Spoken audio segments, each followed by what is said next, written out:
ಸೀತಾರಾಮಗಿಂತ ಮುಂಚೆನೂ ಅಷ್ಟೇ it was a very difficult time for me. ಸಿನಿಮಾಗಳಲ್ಲಿ ಆಕ್ಟ್ ಮಾಡ್ಕೊಂಡೇ ಸರ್ವೈವ್ ಆಗ್ತಿದ್ದೆ. ಈ ಒಂದು ಕೆಲಸ ಬಿಟ್ಟು ನನಗೆ ಬೇರೆ ಏನು ಬರಲ್ಲ. ನಾನು ಹೆಸರು ಇದ್ರಲ್ಲೇ ಮಾಡಬೇಕು, ಸಂಪಾದನೆ ಇದ್ರಲ್ಲೇ ಮಾಡಬೇಕು. ಸೋಷಿಯಲ್ ಮೀಡಿಯಾದಲ್ಲಿ ನಾನು ಅಷ್ಟೇ ಆಕ್ಟಿವ್ ಆಗಿರಲ್ಲ. 1000 ಫಾಲೋವರ್ಸ್ ಇದ್ರು ನನಗೆ. ಆಕ್ಟ್ ಮಾಡ್ಬೇಕಾದ್ರೆ ಹುಷಾರಪ್ಪ ಇವನು, ತುಂಬಾ ಡೇಂಜರ್ ಇವನು ಅಂತ ಹೇಳೋರು.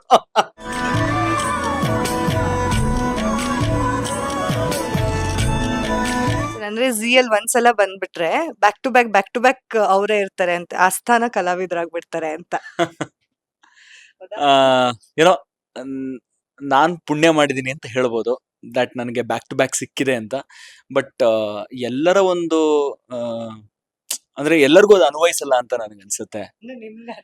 ಅಲ್ಲ, ನನಗೆ ಅನ್ವಯಿಸುತ್ತೆ ಅಂತಾನು ನಾನು ಹೇಳ್ತಾ ಇಲ್ಲ. ಅದಕ್ಕೆ ನಾನು ಹೇಳಿದೆ, ನಾನು may be I'm lucky that ನನಗೆ ಝಿಯಲ್ಲೇನೆ ಸೀತಾರಾಮ ಆದ ತಕ್ಷಣನೇ ಆದಿಲಕ್ಷ್ಮಿ ಪುರಾಣ ಸಿಕ್ಕಿದೆ ಅನ್ನೋದು. ಬಟ್ ಅದಕ್ಕಿಂತ ಜಾಸ್ತಿ ನನ್ನ ಪ್ರಕಾರ ಮೋಸ್ಟ್ಲಿ ಆ ಕ್ಯಾರೆಕ್ಟರ್ಗೆ ನಾನು ಸೂಟ್ ಆಗಿದ್ದೀನಿ. ಅಂಡ್ ಆ ಒಂದು ಕ್ಯಾರೆಕ್ಟರ್ಗೆ ನನ್ನನ್ನೇ ಇಮ್ಯಾಜಿನ್ ಮಾಡ್ಕೊಂಡಿದ್ದಾರೆ. So that way I am lucky. So ನನಗೆ ಮತ್ತೆ ಝಿಯಲ್ಲೇ ಮತ್ತೊಂದು ಆಪರ್ಚುನಿಟಿ ಸಿಕ್ಕಿರೋದು, ನನಗೆ ಕೆಲಸ ಸಿಕ್ಕಿರೋದು. ಯಾಕೆಂದ್ರೆ ಇದನ್ನೇ ನಂಬ್ಕೊಂಡು ಬಂದ್ಬಿಟ್ಟಿದೀವಲ್ಲ. ಹಾಗಾಗಿ ನಮ್ಗೆ ಕೆಲಸ ಸಿಕ್ಕದಷ್ಟು ಖುಷಿ. ಸೀತಾರಾಮ ಸೀರಿಯಲ್ ತುಂಬಾ ಅದ್ಭುತವಾಗಿ ಬರ್ತಾ ಇತ್ತು ಅಂಡ್ ತುಂಬಾ ಜನಕ್ಕೆ ಇಷ್ಟ ಆದಂತಹ ಸೀರಿಯಲ್. ಒಂದು ಸಾಂಗ್ ಅಲ್ಲೂ ಕೂಡ ಒಬ್ರ ವೀಕ್ಷಕರನ್ನ ಅಟ್ರಾಕ್ಟ್ ಮಾಡಿದಂತಹ ಸೀರಿಯಲ್ ಅಂದ್ರೆ ಅದು ಸೀತಾರಾಮ ಸೀರಿಯಲ್. ಹಾಗೆ ನಿಮ್ಮ ಫ್ರೆಂಡ್ಶಿಪ್ ಬಾಂಡಿಂಗ್ ಆಗಿರ್ಬೋದು, ಅದು ಕೂಡ ತುಂಬಾ ಚೆನ್ನಾಗಿತ್ತು. ಸೊ ಅದಾದ್ಮೇಲೆ ತಲೆಯಲ್ಲಿತ್ತ ಏನ್ ಮಾಡ್ತೀನಿ ನಾನು ಲೈಫ್ ಅಲ್ಲಿ ಅನ್ನೋ ಕ್ವಶನ್ಸ್ ಎಲ್ಲ ಏನಾದ್ರು ಬಂದಿತ್ತ ಸೀತಾರಾಮ ಮುಗಿದ್ಮೇಲೆ? ಹಾ, ಸೀತಾರಾಮ ಮುಗಿದ್ಮೇಲೆ ನೋಡಿ, ಸೀತಾರಾಮಗಿಂತ ಮುಂಚೆನೂ ಅಷ್ಟೇ it was a very difficult time for me. ಯಾಕೆಂತಂದ್ರೆ ಸೀತಾರಾಮಗಿಂತ ಮುಂಚೆ ನಿಮಗೆ ಗೊತ್ತಿರೋ ಹಾಗೆ ಕೋವಿಡ್ ಬಂತು. ಕೋವಿಡ್ಗಿಂತ ಮುಂಚೆ ನಾನು ಸಿನಿಮಾಗಳಲ್ಲಿ ಆಕ್ಟ್ ಮಾಡ್ಕೊಂಡೇ ಸರ್ವೈವ್ ಆಗ್ತಿದ್ದೆ. ಬಟ್ ಯಾವಾಗ ಕೋವಿಡ್ ಬಂದಾದ್ಮೇಲೆ ಕಂಪ್ಲೀಟ್ ಸಿನಿಮಾ ಇಂಡಸ್ಟ್ರಿ ಸ್ಟಾಪ್ ಆಯಿತು, ನಾನು ಯೋಚನೆ ಮಾಡಿದೆ ದಟ್ ಈ ಒಂದು ಕೆಲಸ ಬಿಟ್ಟು ನನಗೆ ಬೇರೆ ಏನು ಬರಲ್ಲ. ನಾನು ಮಾಡಂಗಿದ್ರೆ ಇದನ್ನೇ ಮಾಡಬೇಕು, ಇದರಲ್ಲೇ ಏನಾದ್ರು ಒಂದು ಸಾಧನೆ ಮಾಡಬೇಕು, ಹೆಸರು ಇದರಲ್ಲೇ ಮಾಡಬೇಕು, ಸಂಪಾದನೆ ಇದರಲ್ಲೇ ಮಾಡಬೇಕು. ಸೊ ಹಾಗಾಗಿ ನಾನು ಸಿನಿಮಾ ಮಾತ್ರ ವೆಯ್ಟ್ ಮಾಡ್ಕೊಂಡು ಕೂತ್ಕೊಂಡ್ರೆ ನನಗೆ ತುಂಬ ಕಷ್ಟ ಆಗುತ್ತೆ ಸರ್ವೈವಲ್ಲು. ಸೊ ನನಗೆ ಆ್ಯಕ್ಟಿಂಗ್ ಗೊತ್ತಿರೋದ್ರಿಂದ, ಇದು ನನಗೆ ಈ ಈ ಈ ಟ್ಯಾಲೆಂಟ್ ನನಗಿರೋದ್ರಿಂದ ನಾನು ಇದನ್ನ ಯುಟಿಲೈಸ್ ಮಾಡ್ಕೋಬೇಕು. ಆ್ಯಂಡ್ ಲೈಕ್ ವೇಟ್ ಮಾಡಬಾರ್ದು ದಟ್ ಸಿನಿಮಾ ಸೀರಿಯಲ್ಲು ಆ ಥರ ಎಲ್ಲ ತುಂಬ ಚೂಸಿಯಾಗಿರಬಾರ್ದು ಅಂತ ನನಗೆ ಆ ಒಂದು ಸಿಚುವೇಶನಲ್ಲಿ ಗೊತ್ತಾಯಿತು. ಸೊ ಅದಾದ್ಮೇಲೆ ನಾನು ಆಡಿಷನ್ಸ್ ಕೊಡೋಕ್ಕೆ ಸ್ಟಾರ್ಟ್ ಮಾಡಿದೆ. ಸೊ ಅದೇ ರೀತಿ ಆಡಿಷನ್ ಕೊಟ್ಟಾಗ ಸೀತಾರಾಮದಲ್ಲಿ ನನ್ನ ಒಂದು ಆಯ್ಕೆ ಆಯಿತು. ಆ್ಯಂಡ್ ನನಗೆ ಈ ಒಂದು ಪಾತ್ರ ಸಿಕ್ಕಿದಾಗ ನನಗೆ ಸಿಕ್ಕಾಪಟ್ಟೆ ಖುಷಿ ಇತ್ತು. ಆ್ಯಂಡ್ ಆ ಟೈಮಲ್ಲೇ ನಾನು ಅಂದ್ಕೊಂಡೆ, ನಾನು 100% ಕೊಡ್ತೀನಿ, ಜನಗಳ ಮನಸ್ಸನ್ನ ಗೆಲ್ತೀನಿ. ಯಾಕೆಂತಂದರೆ ಟೆಲಿವಿಷನ್ ಆಡಿಯನ್ಸ್ ನಮಗೆ ಬಹಳ ಪ್ರೀತಿ ಕೊಡುವಂಥ ಒಂದು ಆಡಿಯನ್ಸು. ಒಂದು ಸಲ ಹಚ್ಕೊಂಡ್ಬಿಟ್ರೆ ಅವ್ರು ನಮ್ಮನ್ನು ಅಷ್ಟು ಈಸಿಯಾಗಿ ಮರೆಯಲ್ಲ, ಅಷ್ಟು ಈಸಿಯಾಗಿ ಬಿಡಲ್ಲ. ಸೊ ಸೀತಾರಾಮ ಆ ಒಂದು ಸೀರಿಯಲ್ ಸ್ಟಾರ್ಟ್ ಆಗ್ತಿದ್ದಂಗೆ ನನಗೆ ಬಂದಂಥ ಒಂದು ರೆಸ್ಪಾನ್ಸ್ ಇದೆಯಲ್ಲ, ಅದು ನಾನು ಈಗಲೂ ಕೂಡ ನಾನು ಮರೆಯೋಕ್ಕಾಗಲ್ಲ. ನಾನು ಅನ್ಕೊಂಡಿರಲಿಲ್ಲ, ಎಕ್ಸ್ಪೆಕ್ಟೇ ಮಾಡಿರಲಿಲ್ಲ ಜನ ನನ್ನನ್ನು ಅಷ್ಟೊಂದು ಗುರ್ತು ಹಿಡಿತಾರೆ, ಇಷ್ಟಪಡ್ತಾರೆ, ಅಷ್ಟೊಂದು ಪ್ರೀತಿ ಕೊಡ್ತಾರೆ ಅಂತ. ನಾನು ಎಲ್ಲೇ ಓಡಾಡಿದ್ರೂ ಕೂಡ ನನ್ನನ್ನು ಅಶೋಕ್ ಅಶೋಕ್ ಅಂತ ಕರೆಯೋರು. ಈಗ ನನ್ನ ಒರಿಜಿನಲ್ ಹೆಸರು ಅಶೋಕು, ಸೀರಿಯಲ್ಲೂ ಅಶೋಕ್ ಅಂತ ಇದ್ದಿದ್ರಿಂದ ನನಗದಿನ್ನೂ ಇನ್ನೂ ಕನೆಕ್ಟ್ ಆದ್ರು. ಸೊ ಎಲ್ಲೇ ಹೋದ್ರೂ ಅಶೋಕ್ ಅಶೋಕ್ ಅಂತ ಹೇಳ್ತಿದ್ರು. ಆ್ಯಂಡ್ ನನ್ನ ಒಂದು ಸೋಷಿಯಲ್ ಮೀಡಿಯಾದಲ್ಲಿ ನಾನು ಅಷ್ಟೇ ಆಕ್ಟಿವ್ ಆಗಿರಲ್ಲ. 1000 ಫಾಲೋವರ್ಸ್ ಇದ್ರು ನನಗೆ. ಆ್ಯಂಡ್ ಏಕ್ದಮ್ ಬಿಕಾಸ್ ಆಫ್ ಸೀತಾರಾಮ 1,00,000 ಫಾಲೋವರ್ಸ್ ಆಗೋದ್ರು. ಸೊ ಈ ರೀತಿಯಾದ ಒಂದು ರೆಸ್ಪಾನ್ಸ್ ಏನಿದೆ ನನಗೆ ಬಹಳ ಅನ್ಎಕ್ಸ್ಪೆಕ್ಟೆಡ್ ಆಗಿತ್ತು. ಸೊ ಸೀತಾರಾಮ ಸೀರಿಯಲ್ ಏನಿದೆ, ನನಗೆ ಬಹಳ ಹೆಸರು ಕೊಟ್ಟಂಥ ಒಂದು ಒಳ್ಳೆ ಸಂಭಾವನೆ ಕೊಟ್ಟಂಥ ಒಂದು ಸೀರಿಯಲ್ ಅಂತಾನೆ ನಾನು ಹೇಳಕ್ಕೆ ಇಷ್ಟಪಡ್ತೀನಿ. ಆ್ಯಂಡ್ ಸೀತಾರಾಮ ಆದಮೇಲೆ ಇದೇ ರೀತಿ ಒಳ್ಳೊಳ್ಳೆ ಪಾತ್ರಗಳನ್ನ ನಾನು ಮಾಡ್ಕೊಂಡು ಹೋಗಬೇಕು ಅನ್ನೋದು ನನ್ನ ಮನಸ್ಸಲ್ಲಿತ್ತೆ ಹೊರತು ನನಗೆ ಭಯ ಏನಿರಲಿಲ್ಲ. ಸೀತಾರಾಮ ಆದಮೇಲೆ ನಾನು ಏನು ಮಾಡ್ತೀನಿ, ಯಾವ್ದು ಮಾಡ್ತೀನಿ, ಒಟ್ಟಿನಲ್ಲಿ ಒಂದು ಒಳ್ಳೆ ಪಾತ್ರ ಸಿಕ್ಕಿದ್ರೆ ನಾನು ಅದನ್ನು ಮಾಡ್ತಾ ಹೋಗ್ತೀನಿ. ಯಾಕೆಂತಂದರೆ ಸೀತಾರಾಮ ಒಂದು ಬೇರೆ ರೀತಿಯಾದಂಥ ಒಂದು ಕ್ಯಾರೆಕ್ಟರು. ಆ್ಯಂಡ್ ಈ ಕ್ಯಾರೆಕ್ಟರ್ ನೀವೇ ನೋಡ್ತಿದ್ದೀರಾ ಗೆಟಪ್ಪು, ಇದು ಬೇರೆ ರೀತಿಯಾದಂಥ ಒಂದು ಕ್ಯಾರೆಕ್ಟರು. ನಾನೊಬ್ಬ ಮ್ಯಾಥ್ಸ್ ಟೀಚರು. ಹಳ್ಳಿಲಿ ಮಕ್ಕಳಿಗೆ, ಸರ್ಕಾರಿ ಮಕ್ಕಳಿಗೆ ನಾನು ಪಾಠ ಮಾಡ್ತಿರ್ತೀನಿ. ಆ್ಯಂಡ್ ನನಗೆ ಹಳ್ಳಿ ಬಿಟ್ಟು ಹೋಗೋಕ್ಕೆ ಇಷ್ಟ ಇಲ್ಲ. ನನಗೆ ಆ ಒಂದು ಹಳ್ಳಿ ವಾತಾವರಣ, ಆ ಹಳ್ಳಿಯ ಒಂದು ಸೊಗಡು, ಮತ್ತು ಹಳ್ಳಿ ಜನ. ಇನ್ನೊಂದು ನನಗೇನು ಅನಿಸುತ್ತೆ ಅಂತಂದರೆ, ಈಗ ಪ್ರತಿಯೊಬ್ಬರೂ ಕೂಡ, ನಾನು ಗೋಲ್ಡ್ ಮೆಡಲಿಸ್ಟು. ಸೊ ಪ್ರತಿಯೊಬ್ಬರೂ ಕೂಡ ನಾನು ಸಿಟಿಗೆ ಹೋದ್ರೆ ನನಗೆ ಒಳ್ಳೆ ಸಂಭಾವನೆ ಸಿಗುತ್ತೆ, ಒಂದು ಒಳ್ಳೆ ನನಗೆ ಕೆಲಸ ಸಿಗುತ್ತೆ, ಒಂದು ಒಳ್ಳೆ ಪೊಸಿಷನ್ ಸಿಗುತ್ತೆ ಅಂತ ಎಲ್ಲರೂ ಕೂಡ ಯೋಚನೆ ಮಾಡಿದ್ರೆ ಹಳ್ಳಿ ಮಕ್ಕಳಿಗೆ ಹೇಳ್ಕೊಡೋರು ಯಾರು? ಅಲ್ಲಿ ಕಾನ್ಸಂಟ್ರೇಟ್ ಮಾಡೋರು ಯಾರು?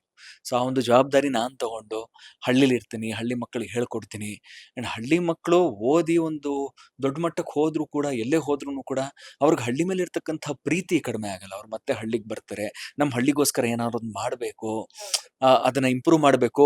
ಸೊ ಆ ಒಂದು ವ್ಯಾಲ್ಯೂಸ್ನ ಮಕ್ಕಳಲ್ಲಿ ತುಂಬಬೇಕು ಅನ್ನೋ ಒಂದು ಇಂಟೆನ್ಷನ್ ಇಂದ ನಾನು ಮಕ್ಕಳಿಗೆ ಹೇಳ್ಕೊಡ್ತಾ ಇರ್ತೀನಿ. ಸೊ ಆ ರೀತಿಯಾದಂಥ ಒಂದು ಸ್ವಭಾವ ನಂದು ಸಂಜೀವನಾಗಿ ಆದಿಲಕ್ಷ್ಮಿ ಪುರಾಣದಲ್ಲಿ. ಸರ್ ಅಂದ್ರೆ ಈಗ ಫಸ್ಟ್ ಆದಿಲಕ್ಷ್ಮಿ ಪುರಾಣ ಪ್ರೋಮೋ ಬಂದ ತಕ್ಷಣ ಸಾಕಷ್ಟು ಜನಕ್ಕೆ ಸೆಕೆಂಡ್ ಪ್ರೋಮೋ ನೋಡಿದಾಗ ಓ ಅಶೋಕ್ ಅವರಿದ್ದಾರೆ ಅನ್ನೋದು. ಅಂದ್ರೆ ನೋಡಿದಂತ ಆಡಿಯನ್ಸ್ಗೆ ಪಟ್ಟಂತ ಕ್ಯಾಚ್ ಆಗಿದೆ ನಿಮ್ಮ ಪಾತ್ರ ಹಾಗೆ ನೀವು ಬೇಸಿಕಲಿ. ಅಂದ್ರೆ ಜನಕ್ಕೆ ತುಂಬಾ ಹತ್ರ ಆಗಿದ್ದೀರಾ, ಅಷ್ಟು ಅಕ್ಸೆಪ್ಟ್ ಮಾಡಿದ್ದಾರೆ ಜನ ಅಂತ ಅದ್ರಲ್ಲಿ ಗೊತ್ತಾಗತ್ತೆ. ಬಿಕಾಸ್ ಕಮೆಂಟ್ಸ್ ಎಲ್ಲ ನೋಡಿದ್ರೆ ಅಶೋಕ್ ಅಂತ ಒಂದಷ್ಟು ಕಮೆಂಟ್ಸ್ ಕೂಡ ಇರತ್ತೆ ಅನ್ನೋದು. ಸೊ ಈಗ ಒಂದು ಸರ್ಕಾರಿ ಶಾಲೆಯಲ್ಲಿ ಒಂದು ಟೀಚರ್ ಅಂತ ಹೇಳಿದಾಗ ಅಂದ್ರೆ ನಿಮ್ಮ ಸ್ಕೂಲ್ ಡೇಸ್ ಏನಾದ್ರು ನೆನಪಾಗತ್ತಾ? ನೀವು ಗವರ್ಮೆಂಟ್ ಸ್ಕೂಲಲ್ಲಿ ಓದಿದ್ದೀರಾ ಹೇಗೆ? ಹೌದು. ನಾನು ಆಕ್ಚುಲಿ ಪ್ರೈವೇಟ್ ಅಲ್ಲಿ ಓದಿದ್ದು. ಬಟ್ ಸ್ಕೂಲ್ ಅಂದ್ರೆ ಸ್ಕೂಲೇ ಅಲ್ವಾ.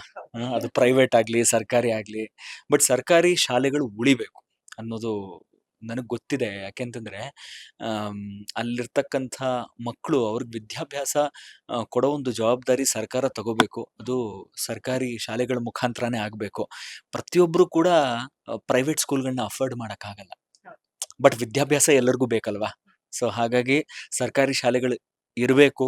ಅದು ಇನ್ನೂ ಇಂಪ್ರೂವ್ ಆಗಬೇಕು. ಆ್ಯಂಡ್ ಸರ್ಕಾರ ಇದ್ರ ಕಡೆ ಗಮನ ವಹಿಸಲೇಬೇಕು.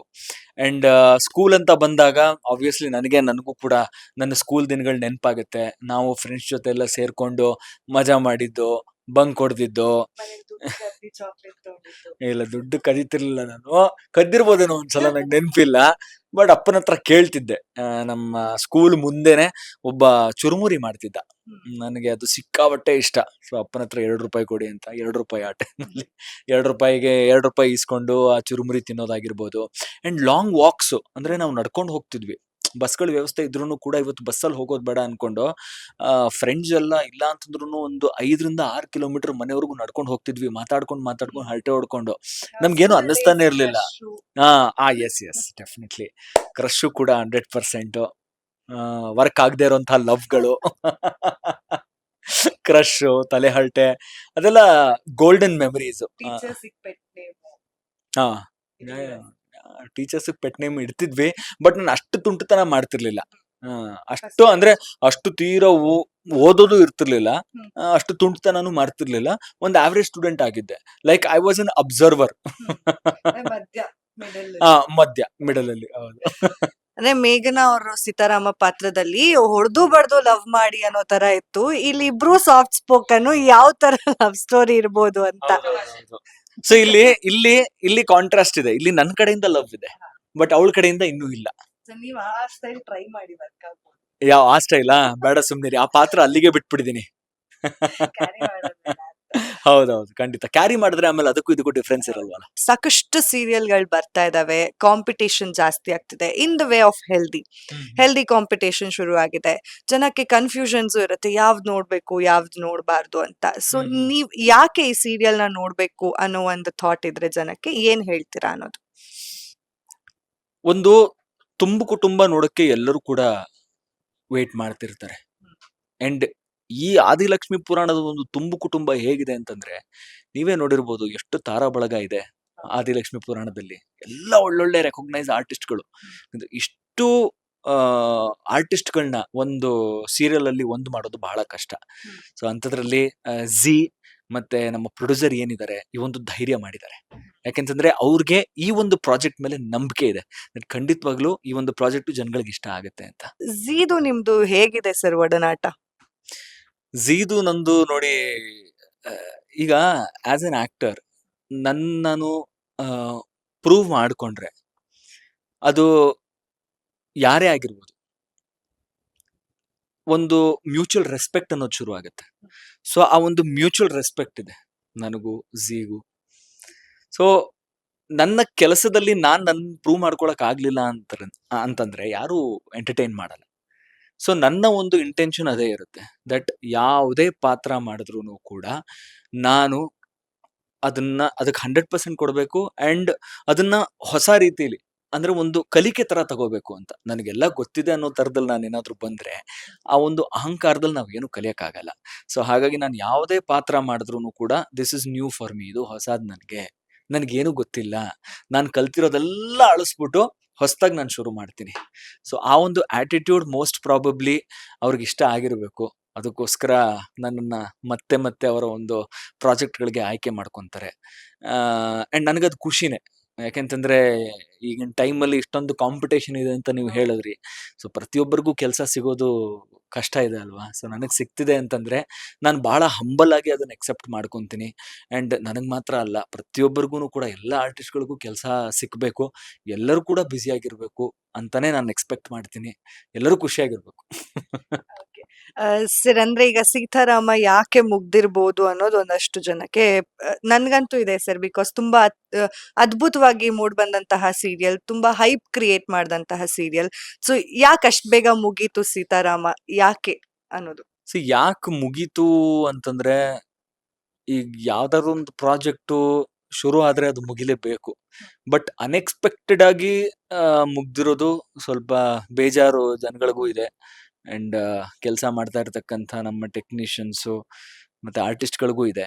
ಬಟ್ ಏನು ಮಾಡಕ್ಕಾಗಲ್ಲ. ಒಂದು ಕಥೆ ಅಂತ ಬಂದಾಗ ಅದರ ಒಂದು ಫ್ಲೋ ಏನಿದೆ, ಅದನ್ನ ನಾವು ಎಷ್ಟು ದಿನ ಅದನ್ನ ನಾವು ಮೇಂಟೈನ್ ಮಾಡಕ್ಕಾಗುತ್ತೆ. ಅದರಲ್ಲಿ ಹೋಗ್ತಾ ಹೋಗ್ತಾ ಇದ್ಯಾಕೋ ಬೋರಿಂಗ್ ಅನ್ನಿಸ್ತಾ ಇದೆ. ಇದನ್ನ ಬೇರೆ ರೀತಿ ಮಾಡೋಣ. ಕಥೆಲಿ ಈ ರೀತಿಯಾದಂತಹ ಒಂದು ಟ್ವಿಸ್ಟ್ ತಗೊಂಬರೋಣ ಅಂತ ಬಂದಾಗ, ಆ ಟ್ವಿಸ್ಟ್ ಕೆಲವ್ರಿಗೆ ಇಷ್ಟ ಆಗುತ್ತೆ, ಕೆಲವ್ರಿಗೆ ಇಷ್ಟ ಆಗಲ್ಲ. ಬಟ್ ಒಂದು ರಿಸ್ಕ್ ಅಂತೂ ತಗೊಳ್ಳೇಬೇಕಲ್ವಾ? ನಾವು ನಮ್ಮ ಜೀವನದಲ್ಲಿ ರಿಸ್ಕ್ ತಗೊಂತೀವಿ. ಸೊ ಆ ರಿಸ್ಕ್ ತಗೊಂಡಾಗ ಕೆಲವು ಸಲ ಅದು ವರ್ಕ್ ಆಗುತ್ತೆ, ಕೆಲವು ಸಲ ಅದು ವರ್ಕ್ ಆಗಲ್ಲ. ಬಟ್ ಪ್ರಯತ್ನ ಏನಂತಂದ್ರೆ, ಈಗ ಏನಾದ್ರು ಎಡವಟ್ಟು ಆಯ್ತು, ನಾವ್ ಅನ್ಕೊಂಡಂಗೆ ಆಗಿಲ್ಲ ಅಂತಂದ್ರೆ, ನಾವು ಅದರಿಂದ ಕಲಿತೀವಿ ಹೊರತು ನಮ್ಗೆ ಬೇಜಾರಾಗ್ಬಾರ್ದು ಅದ್ರಿಂದ. ದಟ್ ಈ ತರ ಆಗೋಯ್ತಲ್ಲ ಅಂತ. So it was a good project. ನನಗೆ ಒಳ್ಳೆ ಮೆಮರೀಸ್ ಇದೆ ಆ ಒಂದು ಪ್ರಾಜೆಕ್ಟ್ ಇಂದ. ಅಂದ್ರೆ ವೈಷ್ಣವಿ ಅವರಾಗಿರ್ಬೋದು, ಗಗನ್ ಅವರಾಗಿರ್ಬೋದು, ಮೇಘನಾ ಅವರಾಗಿರ್ಬೋದು, ನಿಮ್ದು ಬಾಂಡಿಂಗ್ ಎಲ್ಲ ತುಂಬಾ ಚೆನ್ನಾಗಿರ್ತಿತ್ತು. ಹೌದು. ವ್ಲಾಗ್ಸ್ ಎಲ್ಲ ಮಾಡಿ ಹಾಕ್ತಿದ್ರು ಇಬ್ರುನು. ಹೌದು. ಸೊ ಎಷ್ಟ್ ಮಿಸ್ ಮಾಡ್ತೀರಾ ಸರ್ ಟೀಮ್ ನ? ಹೌದು, ತುಂಬಾ ಮಿಸ್ ಮಾಡ್ಕೊಂತೀನಿ. ಯಾಕೆಂತಂದ್ರೆ ನನಗೆ ಆಕ್ಚುಲಿ ಟೆಲಿವಿಷನ್ ಅಲ್ಲಿ ಲೈಫ್ ಕೊಟ್ಟಂತಹ ಸೀರಿಯಲ್ ಅಂತಂದ್ರೆ ಸೀತಾರಾಮ. ಅದ್ರಲ್ಲಿ ಬೇರೆ ಮಾತಿಲ್ಲ. ಅಂಡ್ ಬಹಳ ಒಳ್ಳೆ ಪಾತ್ರ, ಫ್ರೆಂಡ್ ಪಾತ್ರ ಆದ್ರೂನು ಕೂಡ ನನಗೆ ಒಂದು ಈಕ್ವಲ್ ಇಂಪಾರ್ಟೆನ್ಸ್ ಇತ್ತು. ಅಷ್ಟು ಚೆನ್ನಾಗಿ ಬರೆದಿದ್ರು ಸ್ಕ್ರಿಪ್ಟ್ ನ. ಅಂಡ್ ನೀವು ಬಾಂಡಿಂಗ್ ಅಂತ ಹೇಳಿದಾಗ ನಂದು ಗಗನ್ದು ಬಾಂಡಿಂಗು ಎಲ್ಲರಿಗೂ ಬಹಳ ಇಷ್ಟ ಆಗೋದು. ಬಹಳ ಚೆನ್ನಾಗಿ ನಾವಿಬ್ರು ಹಿಂಗ್ ಮಾಡೋಣ, ಹಂಗ್ ಮಾಡೋಣ ಅಂತ ತುಂಬಾ ಮಾತಾಡ್ಕೊಂಡು ಮಾಡ್ತಿದ್ವಿ. ಅದು ತುಂಬಾ ರಿಯಲ್ ಅನ್ನಿಸ್ತಾ ಇತ್ತು. ಆಮೇಲೆ ಮುಖ್ಯಮಂತ್ರಿ ಚಂದ್ರು ಅವರಿದ್ರು ನಮ್ ಜೊತೆ. ಅವ್ರ ಜೊತೆ ವರ್ಕ್ ಮಾಡಿದಂಥ ಎಕ್ಸ್‌ಪೀರಿಯನ್ಸ್ ಅಂತೂ ನಾನು ಬಾಯಲ್ಲಿ ವರ್ಣಿಸಕ್ಕೆ, ಅಂದ್ರೆ ಪದಗಳಲ್ಲಿ ವರ್ಣಿಸಕ್ಕಾಗಲ್ಲ. ಅಷ್ಟು ಸೀನಿಯರ್ ಆಕ್ಟರ್ ಅವರು. ನಮಗೂ ಸ್ಟಾರ್ಟಿಂಗ್ ಅಲ್ಲಿ ಅವ್ರ ಜೊತೆ ವರ್ಕ್ ಮಾಡ್ಬೇಕಾದ್ರೆ ಭಯ ಇತ್ತು. ದಟ್ ನಾವೇನಾದ್ರೂ ಲೈಕ್ ಇಂಪ್ರೂವೈಸೇಷನ್ ಏನಾದ್ರು ಬಂದ್ರೆ ನಾವು ಅವ್ರಿಗೆ ಹೇಳಕ್ಕಾಗತ್ತಾ? ಅವ್ರು ಅದನ್ನ ತಗೊಂತಾರಾ? ಅಥವಾ ನಾವು ಹೇಗಿರ್ಬೇಕು? ಅವ್ರ ಮುಂದೆ ಹೇಗ್ ಬಿಹೇವ್ ಮಾಡ್ಬೇಕು? ಅವ್ರು ಬೈದ್ಬಿಡ್ತಾರ ಅಂತ. ಬಟ್ ಎಷ್ಟು ಜೋವಿಯಲ್ ಆಗಿ, ಎಷ್ಟು ಲವಲವಿಕೆಯಿಂದ ನಮ್ ಜೊತೆ ಇದ್ರು ಅಂತಂದ್ರೆ ರೇಗ್ಸೋರು. ದಟ್ ನಾನ್ ಸ್ವಲ್ಪ ಜಾಸ್ತಿ ಇನ್ವಾಲ್ವ್ ಆಗ್ಬಿಡ್ತಿದ್ನಲ್ಲ ಸೀನ್‌ಗಳಲ್ಲಿ. ಹಂಗ್ ಮಾಡೋಣ, ಹಿಂಗ್ ಮಾಡೋಣ ಅಂತ ಅವ್ರಿಗೆ ಹೇಳ್ಕೊಡ್ತಿದ್ನಲ್ಲ. "ಓ ಬಿಡಪ್ಪ, ಇವ್ನು ಎಲ್ಲೋ ಹೋಗ್ಬಿಡ್ತಾನೆ ಇವನು. ಓ ಇವನನ್ನ ಹಿಡಿಯಕ್ಕಾಗಲ್ಲ. ಇವನ್ ಜೊತೆ ಆಕ್ಟ್ ಮಾಡ್ಬೇಕಾದ್ರೆ ಹುಷಾರಪ್ಪ ಇವನು. ತುಂಬಾ ಡೇಂಜರ್ ಇವನು" ಅಂತ ಹೇಳೋರು. ಅದಕ್ಕೆ "ಸಾರ್ ಸುಮ್ನಿರಿ ಸಾರ್, ಬಿಟ್ಬಿಡಿ ದಯವಿಟ್ಟು." ಸೊ ಚೆನ್ನಾಗಿತ್ತು. ಯೆಸ್, ಐ ಮೀನ್ ನನ್ನ ಮತ್ತೆ ಮೇಘನಾ ಬಾಂಡಿಂಗು ಕೂಡ ಜನಗಳಿಗೆ ಬಹಳ ಇಷ್ಟ ಆಗಿತ್ತು. ಸೊ ಹಾಗೆ ನಮ್ ಎದುರುಗಡೆ ಒಳ್ಳೆ ಪರ್ಫಾರ್ಮರ್ಸ್ ಇದ್ದಾಗ ಆಕ್ಷನ್‌ಗೆ ರಿಯಾಕ್ಷನ್ ಚೆನ್ನಾಗಿ ಬರುತ್ತೆ. ಜನಗಳಿಗೆ ಅದು ಇಷ್ಟ ಆಗುತ್ತೆ.